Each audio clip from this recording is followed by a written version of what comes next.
Welcome to the Cookbook, where we invite guests on to share the ingredients of what has helped make them the successes that they are. All of it, the good, the not so good. You're not going to find anything half-baked here. And our kitchen gets messy sometimes. That's when the fun starts. So come on and join us.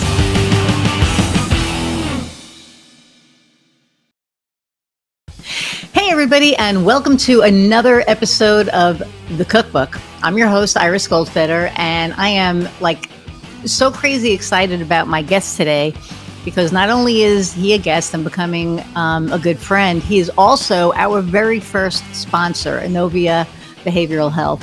I am crazy excited about that and very fortunate and blessed and grateful because I know that people don't get sponsorships for a while. So I'm very happy about that. But I'm going to read his bio and then bring him on. And I know you're going to think he's as amazing as I do. So Lucas Catton has worked in the behavioral health field for more than 2 decades with facilities and group practices around the country.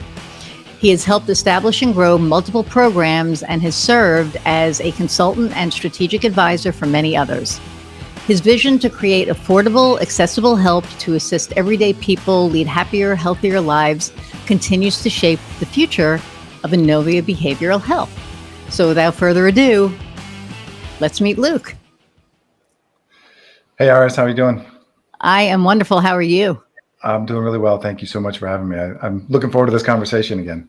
Yes, I know. We tried this last week, so second time will hopefully be a charm. We had massive technical issues last week. His internet went down. I was completely off. I was not on because I had some crap happen the day before. So I think we were meant to redo it. So it works out. It works out well. But it was funny because, when you sent me the email yesterday, I was literally sitting there, I picked up my phone, getting ready to, send you a message, and there you were. And I was just like, all right, come on now. So,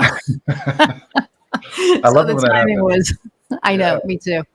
It's a good synergy. So, Inovia,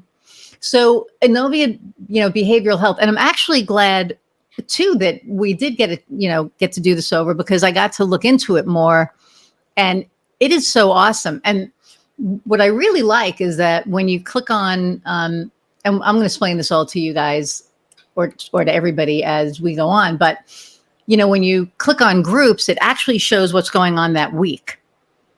So I like that because it's not like, people have to look at the next 10 weeks to see what's on. They see what's happening this week. And if there's something that, speaks to them, they can join it. But how come you only have 1 week at a time? They're mostly recurring every week. So that's like an example of what a weekly schedule looks like. And we continue to repost that week after week. And if there's any changes, then we update them each week. But for the most part, those same groups show up every week. So if people wind up joining a particular group that they really enjoy, they know that, barring any necessary changes, that they can count on that happening at that time, at that day, week after week, and continue to come back and get that same source of connection and purpose and fulfillment and help. Well, speaking of which, why don't you tell us what Inovia Behavioral Health is about?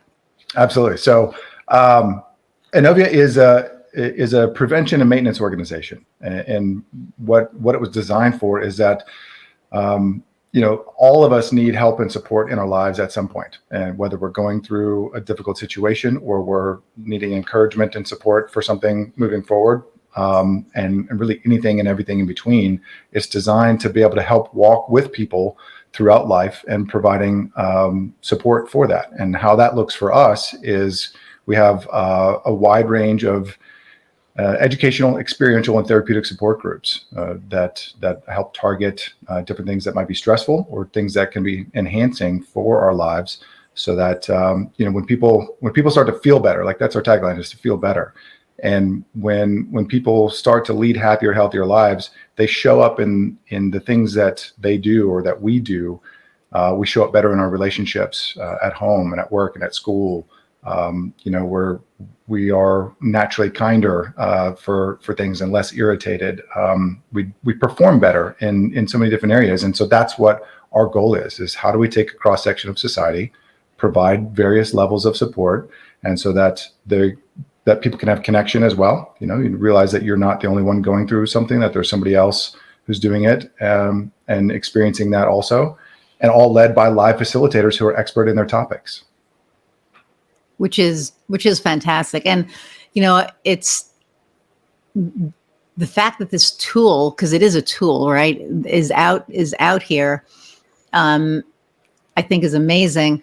I think one of the things that I find interesting is, you can lead a horse to water, right? But you can't make them drink it. And when you have all of these resources that you have on here, it makes me, want to, there are like a lot of people I know that could use it, and just be like, go here and do this. But, a lot of people don't realize that they need the help. They don't realize it. And I know that you've dealt with intervention and stuff like that before.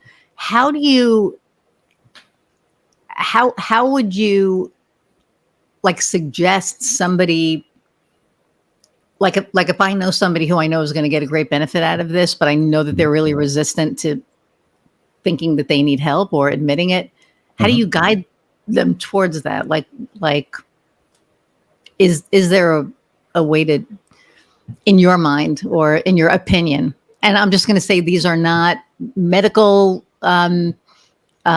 this isn't medical advice or anything like that. I want to put a disclaimer out there. I'm not a doctor. Luke's not a doctor. This is just, conversation on, how do we guide people to that path of help that we know are resistant to it? I guess that's the best way to put it. Sure. Yeah. And I think that's, as we continue to widen our offerings, it's really about meeting lots of different things that people could use. So we have health and wellness groups, for example, from functional nutrition to supporting your body through stress, to even like stretch and strength workout type stuff, and yoga classes and all sorts of things. So it's not just about when we're in times of trouble or when we're in times of high stress and need, but it's also enhancement. So that's really where we come in, is that, you may not need this now, but you might experience the loss of a loved one in the near future, which unfortunately we all experience. That's part of being human. And so we have a grief and loss support group if and when that time comes up. Different types of relationships that we can get support with, anything from traditional behavioral health topics like substance use, like you mentioned, but also anxiety, depressive thinking. But also, as you brought up, our position is we're not treating, diagnosing, or prescribing anything. Right. So we're there to provide support in between times, or not as a replacement for any type of formal treatment or therapy. It's to continue to be able to create something that's much more accessible for people, so that you don't have to get a diagnosis to hop in and be able to get help. And so some of those things are deterrents for some people, that they're like, oh, well, I don't want to disclose that I have an issue to my employer to get a referral to go use my benefits. So this is something that you can just hop in and get help, for something that's either troublesome or that you just need some guidance for right away. Right. But I love the fact that, you're saying that there's yoga on there and, stretching and, so somebody can sign up for yoga or for something else. And then when another need comes up, that resource is there, and it's for the same, and I don't want to bring money up, but it's for the same amount. I mean, you pay one, price per month and you have access to all of these resources. That's amazing. Thank you. It is. And it's going to continue to grow. As we're going, we continue to add wider and wider resources for what is an average cross section of society?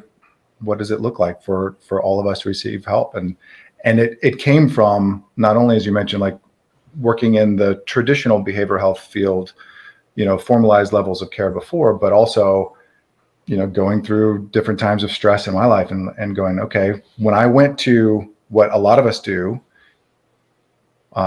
turn to traditional resources and relationships for support, a lot of times that can cause actually more stress, or maybe the person we're looking to for help has their own agenda. There's certain Yep. things that you can work with your significant other on, and sometimes they're going to want something for you based on what they want, not necessarily what you need to make a decision for in that time, or a family member, or maybe it's too much stress on the relationship, and should consult an outside person for some assistance. Right. There's lots of different things. So being able to have an unbiased third party who has no other agenda for you other than when you show up, that someone is there to assist you in their expert topic, as you are. That's pretty powerful. Yeah. And, it's funny. I was talking to my mindfulness coach about this today, actually. And I remember when I realized that I needed mindfulness, it was like she was there. We were in a video challenge group together for months, and I knew about her, but I never would have known about mindfulness before that. Like if someone, to me that was like woo woo, but now I'm all into the woo woo shit, so it doesn't matter. That's a whole nother story. But when I needed it, it was there. And, a lot of times, we get angry about stuff, right? For me, I give it 90 seconds now. It's the most amazing thing. And Kofi, could speak to this just from experience, but I used to get angry and I'd be pissed off for a week. I was like a pit bull. I would not let that thing go until I was ready to let it go, right? Now it gets 90 seconds and I'm done. And if it needs more than 90 seconds, like when I had to deal with Heather's car, that's another story. I was pissed off about something and I was like, okay, it gets 90 seconds. And I got in the car and I was like, nope, it needs more time. I'll give it till I get home. But I control it now. It doesn't control me. I control how long I let whatever gets to me stay with me. And when it's gone, it's gone. And it's an amazing thing. But, to have been able to have that resource when I needed it was amazing. And I think that, for people that, are listening, if you go to InoviaBH.com and you look at all the different groups that are there, there's just pretty much anything that you could possibly want is there. And now we may have the mindfulness, because I'm going to put you in touch with Diane, because I think that what she does, she got me straight. She can get anybody to the point where, they're not angry, because I was a really, angry, negative person for a really long time. Like my friends now are like, who are you? What have you done with Iris? But, I've grown, I've evolved. Yeah, no, it's true. It's really powerful. And I think there's so much more research that continues to come out through studies that are showing the effects, not only in like on a social level, but internally, and then also physically, like what happens to us, to our physical health as a result of paying more attention and being more in the present moment and being able to let things go, like you mentioned, and not harbor those. And we do have some mindfulness-based groups as well. We've got like a heart-based meditation group, which is fantastic in the evenings, through Dr. Rubenstein, who's co-founder of the Heart-Based Institute. Wow. We have some other people that do mindfulness-based exercises, mind, body, spirit, and things like that. But the beauty is that there's so much more of a need, and there's so many different areas that can expand into as well. Like in what scenario does something, a particular topic seem to apply more for, or at what time of the day? Maybe somebody can't make the 10 a.m. one and they need something in the evening, or vice versa. So right. That's where we'll continue to do that. And I'd absolutely love to speak with her. Oh, yeah. And this is international, and she's in the Midlands. So she's like 2 hours north of London. Ah, yes. So, perfect. You know what I mean? And the fact that there's, because really, if you think about it, every hour of the day, somebody can go on there and, get help, especially if you're, what'd you say, 8 different countries and how many different states right now? So, yeah. I mean, I love it. I love it. It's such a good resource, and it just fits so well with really what this podcast is about and who the podcast reaches. Because I know that a lot of my audience are into wellness. They're into, health, behavioral health. They're coaches. Mhm. I mean, so I'm sure they'll get like value out of that. But I am going to plug this for the first time today, which is really exciting. But if you go to InoviaBH.com/subscriptions, then put the code in Cookbook20, you get 20% off a monthly subscription or an annual subscription, whatever you decide to do. So I think that's amazing. And I feel so honored that, that you've chosen to sponsor this little new podcast, because we're like the new kid on the block. I mean, but so when did you work, and I can't remember, did you work for corporate before or no? I have in a couple different ways. Yeah. So throughout my career doing this, I've worked for some large treatment centers, for example.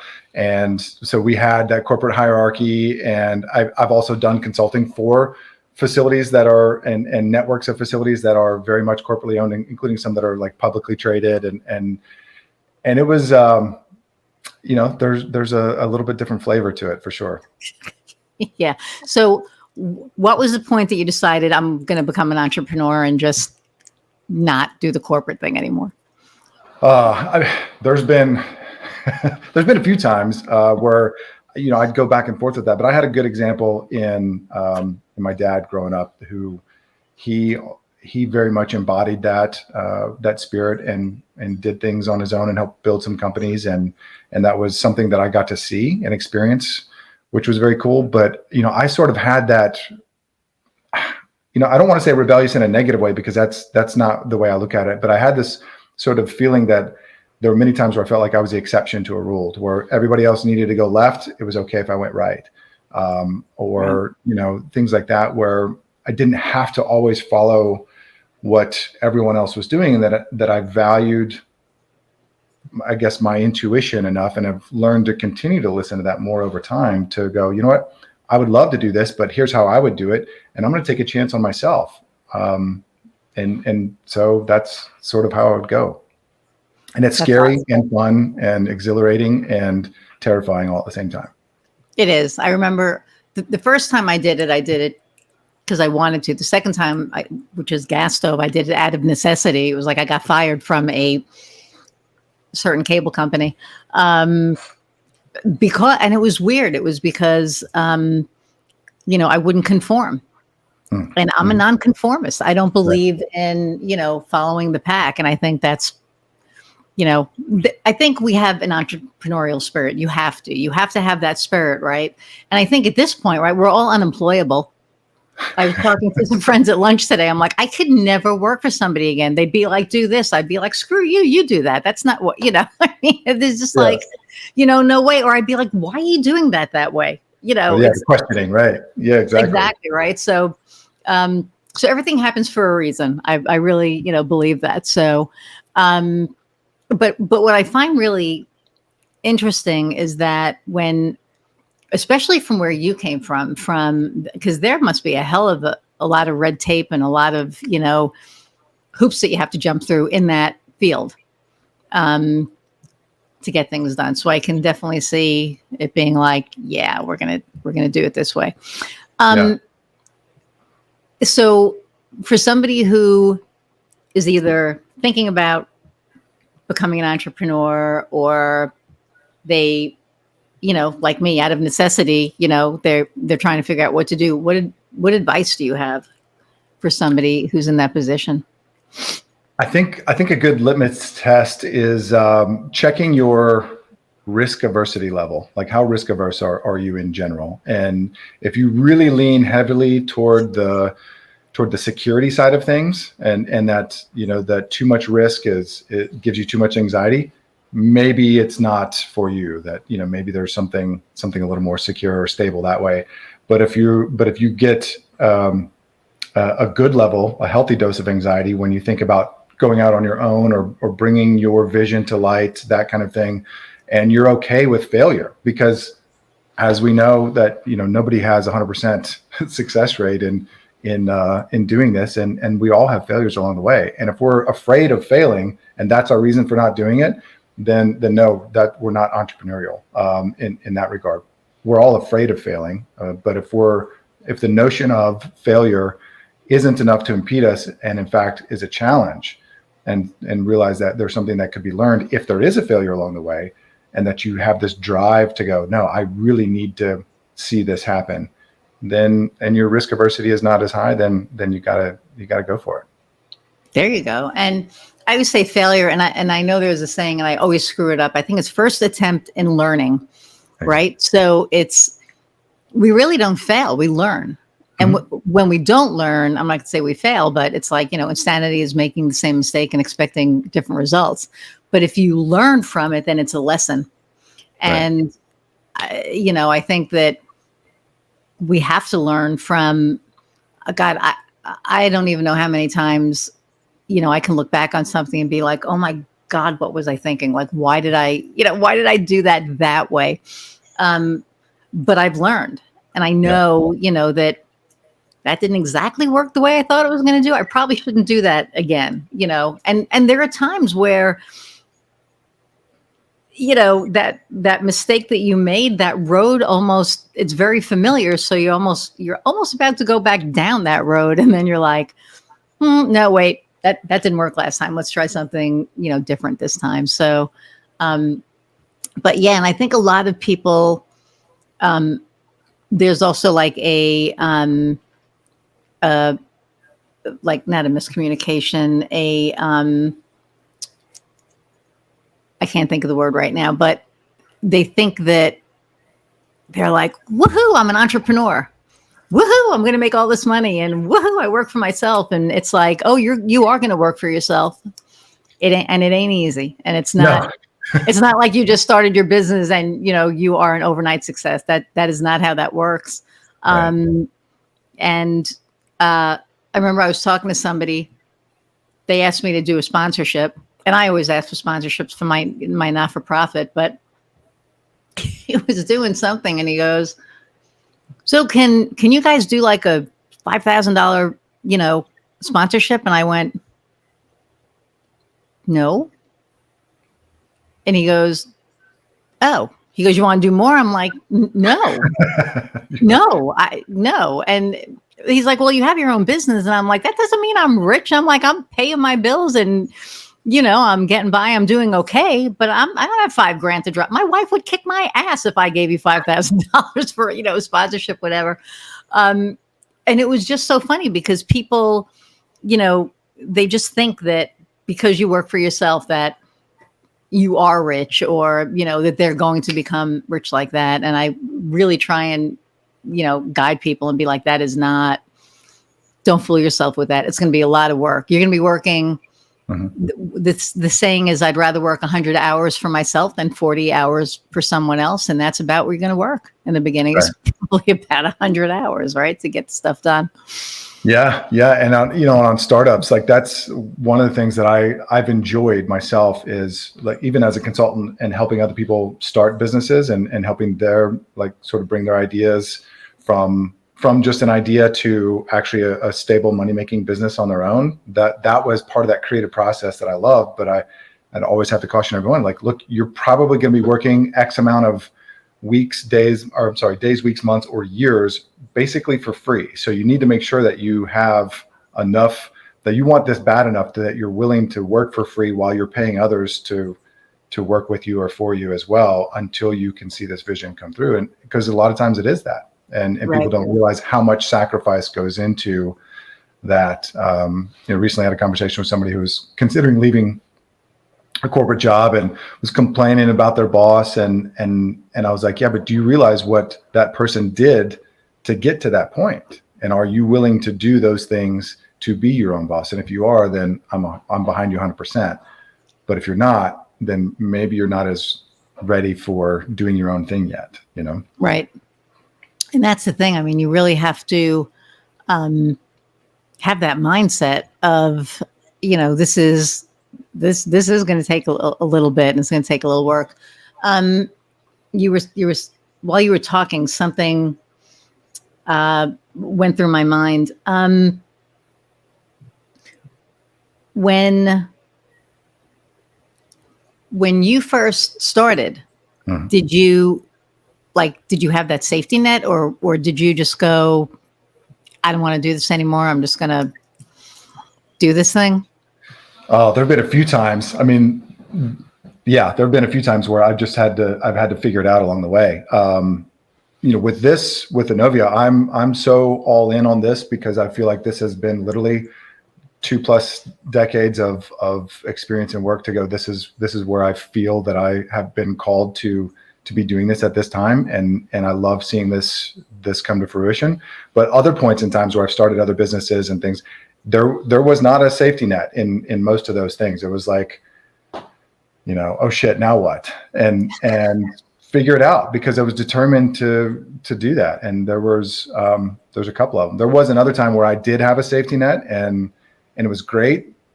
However, that didn't always make it to where I had the same sense of urgency as well. Like, if there's not as much of a safety net there, then you don't have a choice but to figure it out. If Right. you've got a really big cushion, then the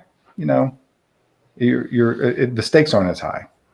Yeah. And you're right. That sense of urgency isn't there. I mean, I think like the last year for me for gas stove was a very big sense of urgency, and it made me look at things completely different. Mhm. And not that I had any kind of a cushion when I first started it, because I didn't. And then I had shoulder surgery. So we started it 9 years ago. The first 6 months were unbelievable. People were like, oh my God, you're doing your own thing. This is amazing. We had like clients I can't even tell you.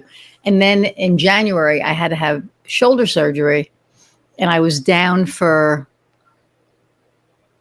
I want to say, about 5-6 weeks. Mhm. And my pipeline disappeared. Gone. Yeah. And it was like, I would call people and they were like, couldn't get hold of you, didn't know it was. And I said, well, I told you I was having surgery. Well, yeah, but they don't care. Not to mention I was high for the entire month because my wife really reads directions really well when it comes to, it's like every 4 hours do this, then after a week, every 6 hours. So I had no idea what was going on like that entire month of January. And that was like, oh crap. So it was literally like starting over, like having this like amazing thing happening. And then all of a sudden everything just going poof, except for the people that had signed on already.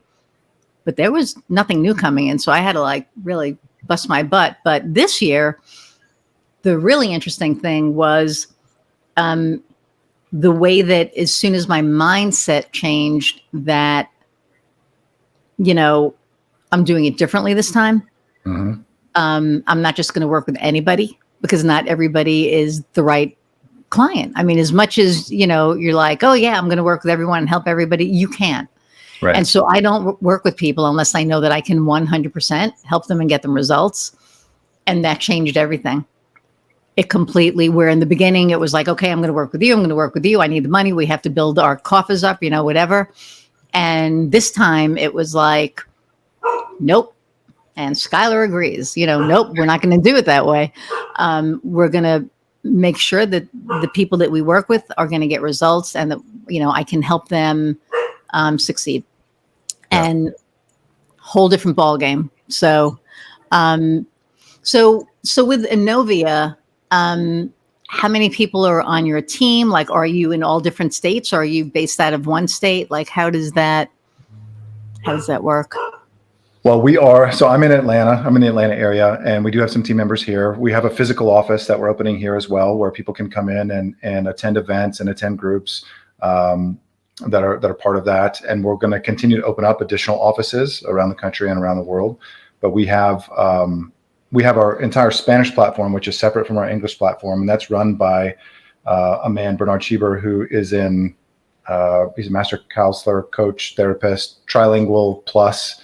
Wow. He's really, really incredible. He's in Spain, so he's in Madrid, but our Spanish-speaking facilitators are spread throughout, from the U.S. to South America to Central America to Spain and around. We have people in South Africa. We have people in Canada. Actually about to bring someone on from Bosnia. Really all over the place. So everything is available virtually, which is the beauty of it. Anybody can join from anywhere. And as we continue to grow, have more and more physical spaces as well. But because we're not offering formalized treatment or therapy or diagnosing or prescribing, we're staying in our lane on the support side of things, and we can operate nationally and internationally without restriction. And that was by design from the beginning, because as I was looking for what would make us different, aside from the unlimited access portion and continuing to widen the thing, is that as a treatment center owner and operator, I didn't enjoy all of the necessary regulations and guidelines that would go with that, or messing with insurance because of how deceptive insurance companies are. Yeah. And how their goal is to make money for their shareholders, not to actually provide coverage for the people that pay their premiums and need services. Right. So I was like, how can we do something that doesn't have to go into the two areas that I dislike the most about healthcare and behavioral health specifically, which is regulatory compliance issues and insurance. And I cut what I thought was going to be a safety net for us. We were going to open like a formalized outpatient treatment program as well, because that was familiar space to me. I'd done it enough times. I was like, yes, we'll do this. And then we'll have this subscription-based platform as well. And after I signed the lease, this was a year ago, we'd been waiting on some construction to finally finish. But after I signed the lease, I decided to cut that portion out and went all in on, no, we're going to do this thing that is completely different, that provides access to anyone everywhere, and that we can work alongside as an adjunct to other places. Like, we're not in competition with therapists. We're not in competition with EAPs. We're not in competition with, treatment centers and things like that. We can all work together to help provide help and support for people. So nice.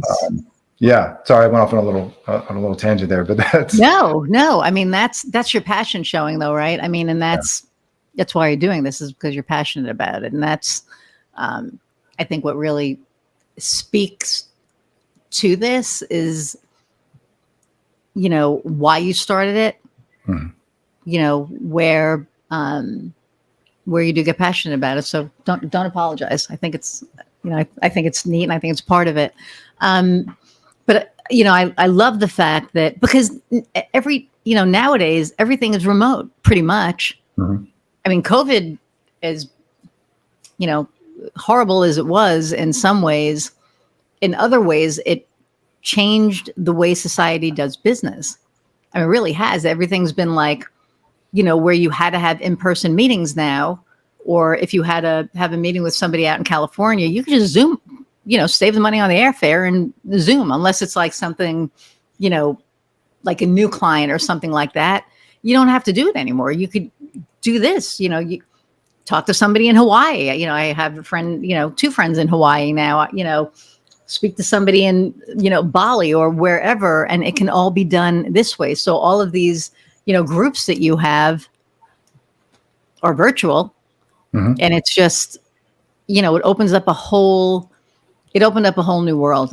I really, I mean, not that I believe it, I lived it. So yeah. There's a funny story about that with us. Is I went back around the end of last year, and I was kind of putting together like a timeline of how did all these various components get to where things are now with Inovia. And I was looking back at some of the milestone events that occurred, that was like enlightening moments, or I knew that I was on the track because I was feeling pulled or compelled in a direction. And there was a treatment program that I co-founded here in Georgia, and we had decided to start offering some virtual services back in 2017, 2018. And like toward the end of 2018, I said, look, I want to put in a fully virtual program. And they're like, well, you're crazy. You can't do that. I'm like, no. I know we can.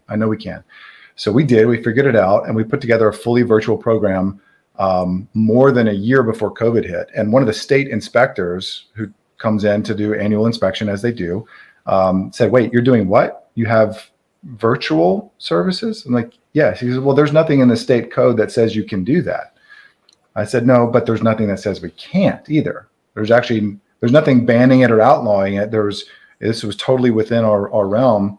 Fast forward 14 months later, March of 2020, everything starts to shut down, and I'd already exited, successful exit at that point. But my previous co-founders, all they had to do was send out one email to all the clients. Tomorrow we're going fully virtual. They didn't skip a beat. Meanwhile, the entire rest of the industry was scrambling to figure out how to put together virtual services for themselves.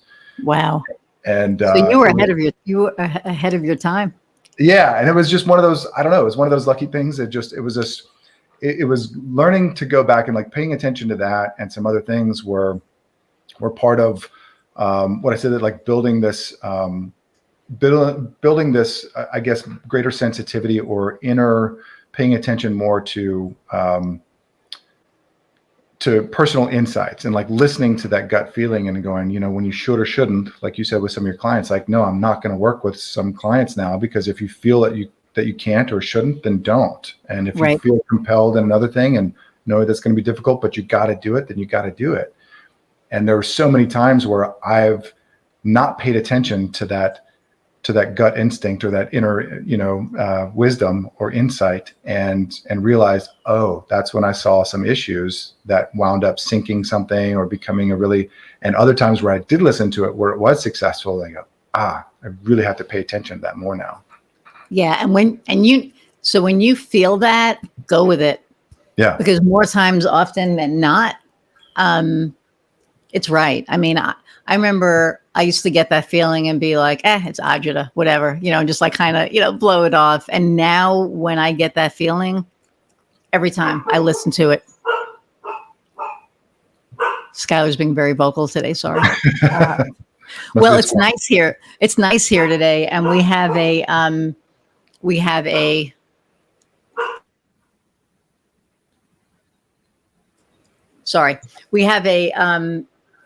like a skinny window that has a like a curtain over it. And so she walks over to it and moves it over with her nose, and she sees all the people walking their dogs or doing, whatever, playing outside. And so she's like just sitting there like, like this right now, and being vocal. But hang on a second. Kof, we're going to have to, maybe not.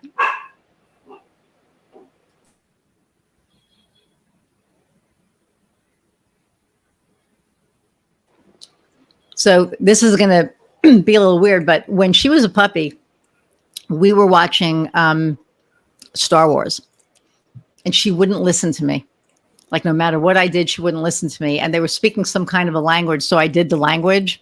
Like I looked at her and I went, Skylar, whatever. And she like stopped in her tracks. She just kind of looked at me. So now when she doesn't listen, I do the Star Wars voice, and she stops. But I mute it because people don't need to hear that. And it works. So awesome. It's like, I have no idea. I'm like, I don't know if she's R2-D2 reincarnated or whatever, but she just listens to Star Wars. So, what advice do you have for people who are seasoned entrepreneurs? Like, what is an obstacle that you've overcome that maybe somebody's going through now that, you've gone through it and maybe it can help them? I think one is certainly the listening to your gut instinct and really paying attention to it, and taking a moment to examine times, like I said, where you didn't listen to it and got into trouble, or did and were successful. That would certainly be one. Another one, that depending on the scale that you're going for or what type of business that you're going, is to really take a look at partnerships, like whether or not you're going to take on a partner in your business, and of what percentage of ownership, and then also capital. I have a newfound appreciation for having when to know when you need to be able to go after outside resources, capital resources for investment or loan, and making sure that that you have enough of a burn rate to continue on your vision without having to compromise what it is that you're trying to accomplish. Very interesting. You're the first person who's been on here that's said anything like that. So thank you. And it's hard because, when you're looking at that, do I need a loan? Do I, how do I move forward? That's a big decision because you're putting yourself at that point, you could be putting yourself at risk if you're not in that right position to be able to pay it off. It's tough. It's a big gamble for sure. Coming in, in behavioral health, there's a lot of venture capital and private equity money that goes into this, and it's been very eye-opening to see sometimes how much money gets dumped into what I perceive to be not worthwhile, or granted, that's just my own assessment of whatever new startup is out there or whatever, or to see things that come down further down the road, and realize that if you can, depending on what your really goals are as an entrepreneur, if you can go as far as you can on your own, this is good advice that I've received too from someone, is go as far as you can on your own through your own resources before going into institutional capital. Take it, push it right up to that edge, but making sure that what your where your next plays are in order to make sure that, okay, now it's time to level up. You've proved your concept. You've done this thing. If you're wanting to stay in a certain range, you may not ever need to go to any type of outside resources. But if you're then wanting to go, okay, look, I'm going to make this into a bigger agency, or I'm going to make this into a bigger operation, or I'm going to take this into multiple languages or countries, or whatever the goal is, then at that point, making sure that how much money you're going to need and where to go to get it. Nice. Yeah, and it's funny because with this, new iteration that I have, I'm actually looking at doing programs. And that was never on my radar before, ever. I have one coach saying, well, you should do a VIP day, and then, do like a group program, and then, then do the VIP day. And I was like, huh? Well, it was very foreign to me, but the more we're talking, the more it makes a lot of sense, because I do have a lot of, experience to pass on. And I do have a lot of, good advice and, marketing strategy and all that. So made sense. So that's one of the things that, we're working on now, but I never would have thought, of it if I didn't get a coach. One thing I would say is don't be afraid to get a coach. I was very resistant about that. Not because I knew everything or that I thought that I knew everything, but I didn't know. I guess I didn't know what I didn't know. Right. And then, coaches became my clients. And then I was like, okay, there's the value. I get that piece. So now I'm working with a coach who's helping me to put programs together that, every time we meet, I just kind of, giggle. And she's like, what? And I'm like, I just never thought I'd be doing this. This is not, what I thought. And I think that depending on the business, there's different revenue streams. Mm-hmm. Like we do marketing, we do marketing strategy, podcast production, video production, website development, everything that goes along with that. And that's one set of clients. And then we have, another set of clients that, I do strategy sessions with. And then now there's going to be this new, section. I just never thought that I would be there, and I wouldn't if I hadn't been like, okay, I'm going to go talk to a coach. And so that really opened up a lot of things for me. So getting back to Inovia, because I really want to touch on that today. I really want people to really, understand. So the services are therapeutic coaching and support, and prevention and maintenance. And so, I love you are not your diagnosis. I think that is so huge. and, feel better. But there's so many different, groups, and you also have individual sessions as well. We do. Yeah. If people need them, then we do. There's, we have peer support specialists, we have coaches, we have counselors, and we have therapists. And these are all our facilitators for our groups. And in the support realm, they can all be expert in their particular areas. If someone wants an individual session, then some of our team members can offer individual sessions. If it's a therapy session specifically, then we have to adhere to, therapeutic guidelines within that person's own licensure. So we usually say if somebody wants to find their own individual therapist, there's plenty of services out there that can help you find a therapist that works with your insurance, for example, or something. But and some of our coaches and therapists will offer services off our platform as well. So they'll do groups with us, but then if you want to see them individually, then they'll do it elsewhere. But certainly some absolutely are available for individual sessions through us as well. Yeah, which I think is awesome. And I love, the whole, mental health aspect of things. People aren't really paying attention to that not too long ago.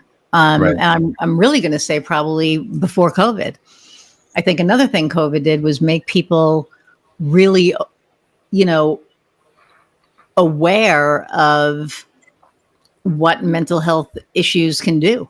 Mm-hmm. Like how do they affect our, day to day? How do they? I know when people were, quarantined, like we couldn't leave our homes for, months, right? It was very, it freaked a lot of people. It freaked me out. I reached out to my therapist from 20 years ago and I started mindfulness. I'm a different person now than I was when it started. When it started, I was not doing well.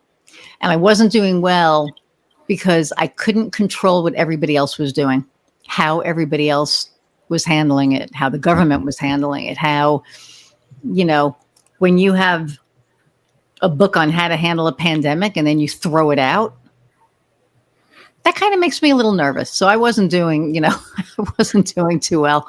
And then when I realized what it was, my therapist laughed because she, was like, so one of the things about therapy, and I think there's, man, that word is evading me today. Not like a misnomer, like a, damn it. Well, anyway, people think you go to therapy and they solve it for you. Mm-hmm. No, the answer is within you. They make you do the work so that, you get to do it. And and when I used to see Angie, and this was like 20 something years ago, she would say, so what do you, how do you think you should handle that? And I was like, I don't know. I'm freaking paying you. Tell me, And she's like, that's not how this works.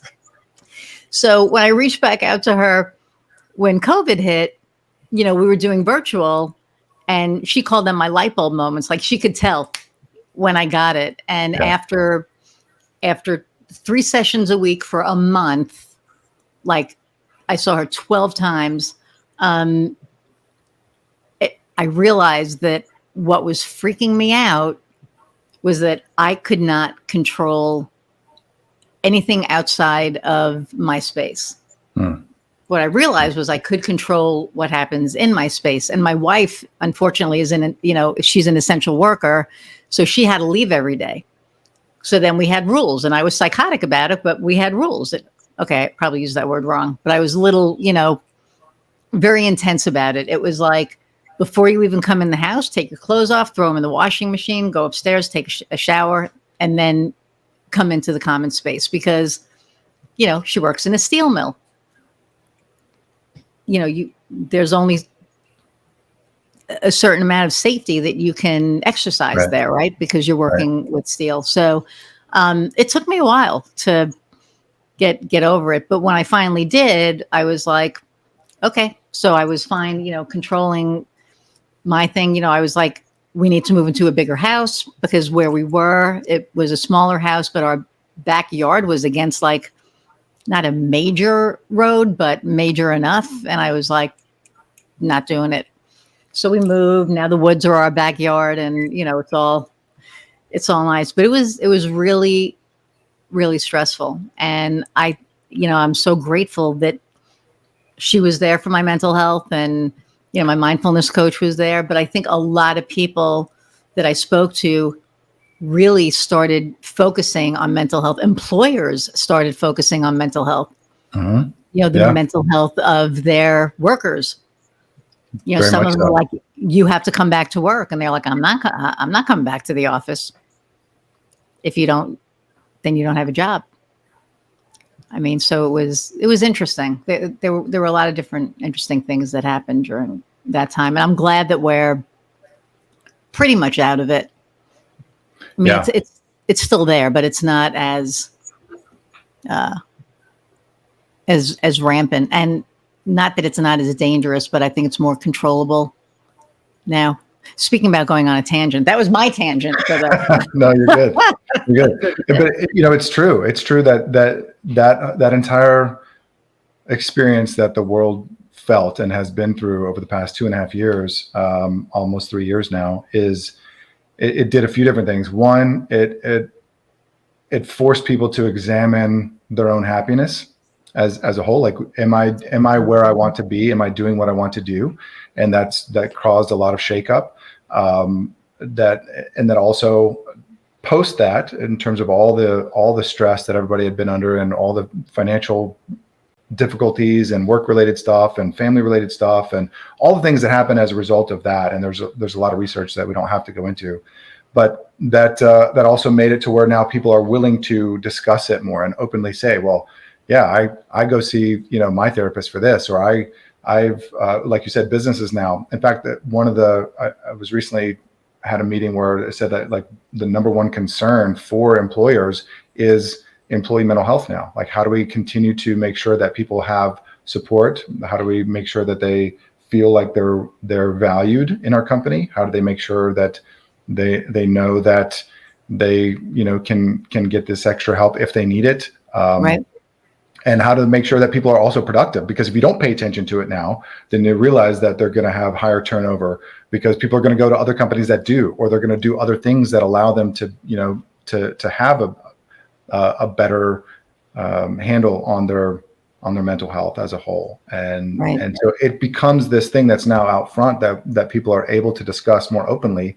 And your point about therapy was great too. It's like I started seeing a therapist post-divorce, and was going through them and be like, okay, I want you to help me find various patterns in life, for example, and ask those questions that I don't know how to ask myself necessarily, or coming from somebody else's viewpoint of, how do you examine something that maybe you haven't looked at before, and open up different areas. And so we still meet monthly, for that same purpose, and had a huge breakthrough on just this past week. I was like, what? And that's where somebody, like we mentioned before, somebody who doesn't have a personal interest in your outcome other than you feeling better, Mm-hmm.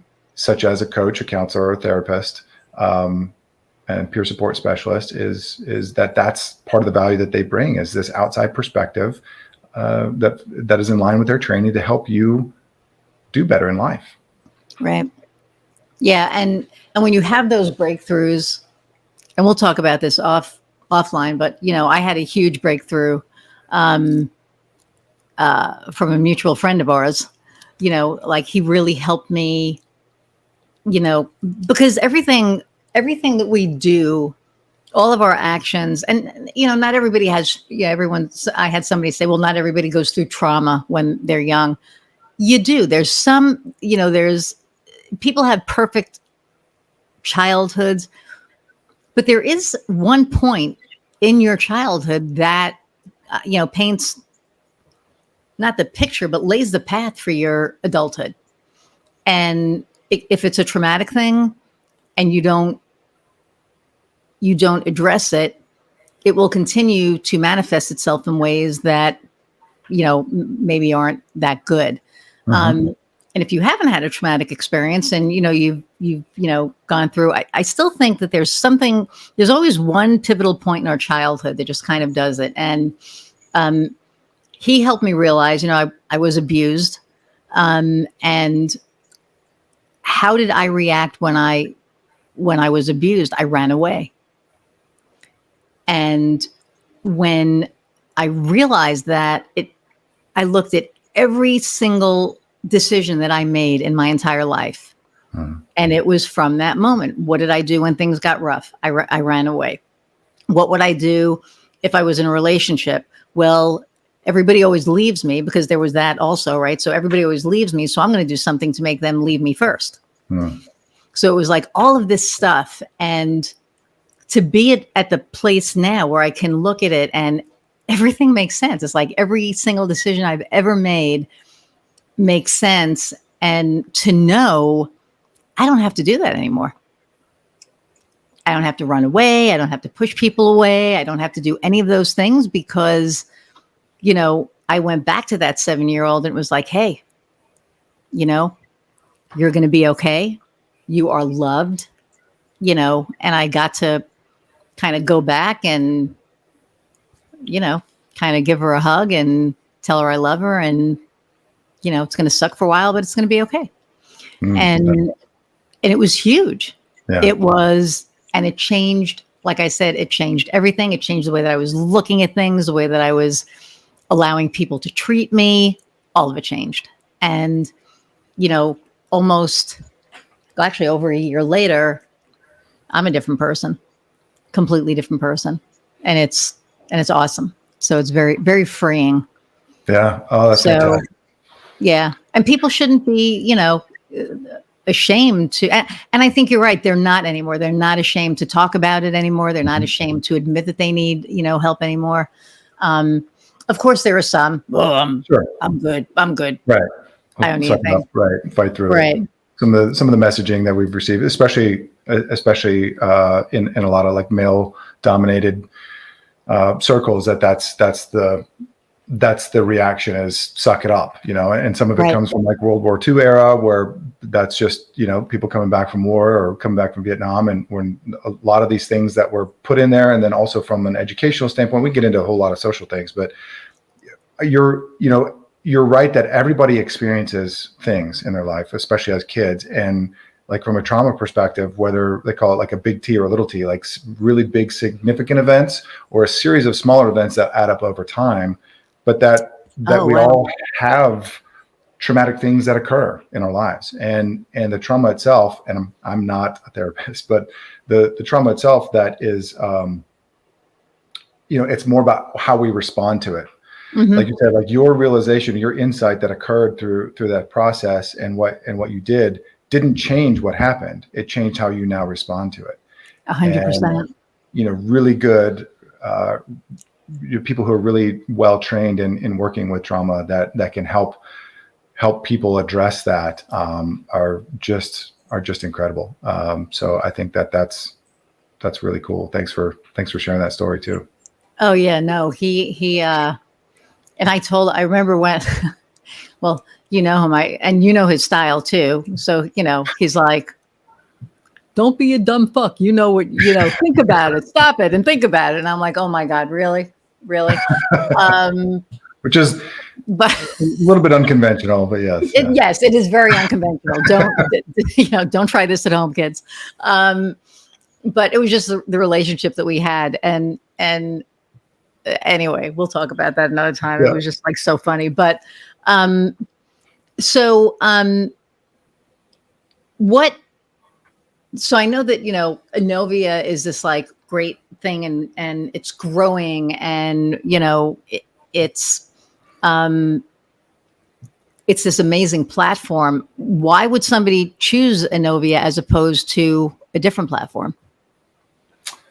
The biggest reason is because there's nothing else like this in the world that offers such a wide variety of resources for people to experience live connection in a time where you need it, to where you're not confined to just one path or one track or one person that you're working with. You can try out different groups and you can find different connections, and especially at different points in life where you might be experiencing different things you need assistance with. So that's really the main thing, is that, life changes for everyone, and we all have different experiences along the way.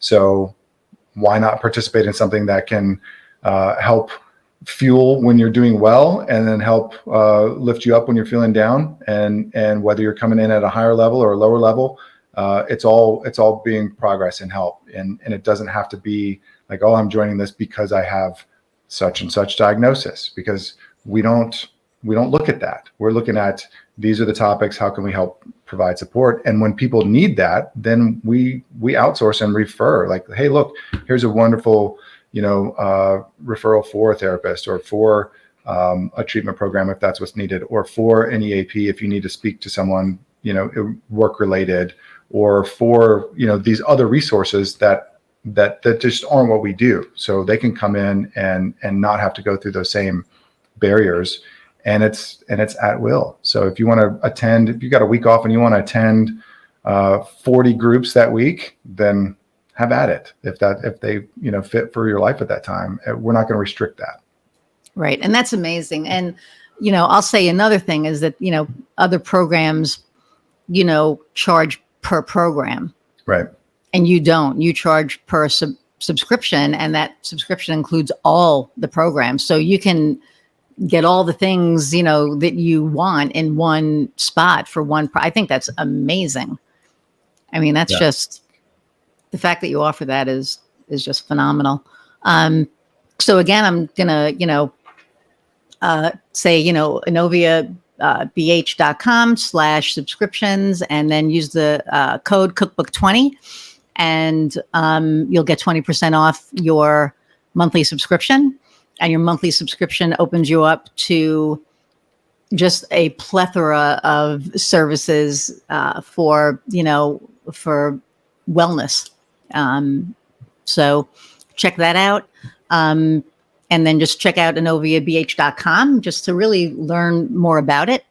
And yeah, so thank you so much for taking the time again to do this again. And then the last question that I always ask all of my guests is, what lights your fire? It's great.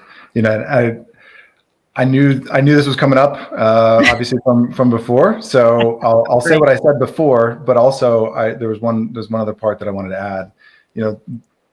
The way this came about, what is having people feel better. Like, that's always been a thing for me that I've even noticed as a little kid. Like, I just enjoy when people are feeling good, and from an energetic standpoint, you can tell when you walk into a room and the air is very thick or heavy because there's something wrong, or when the air is very light because people are in a good mood.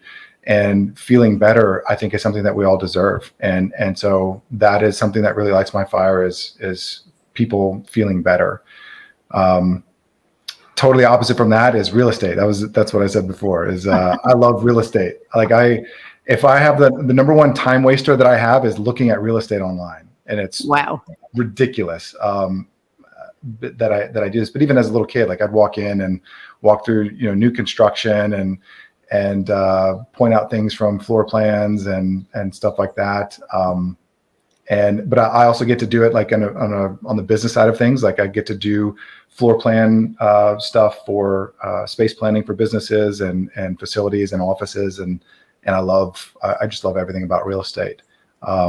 But above all that, I think the thing that I was missing before too is my kids. They motivate me more than anything to try and be a better human. So that lights me up for sure.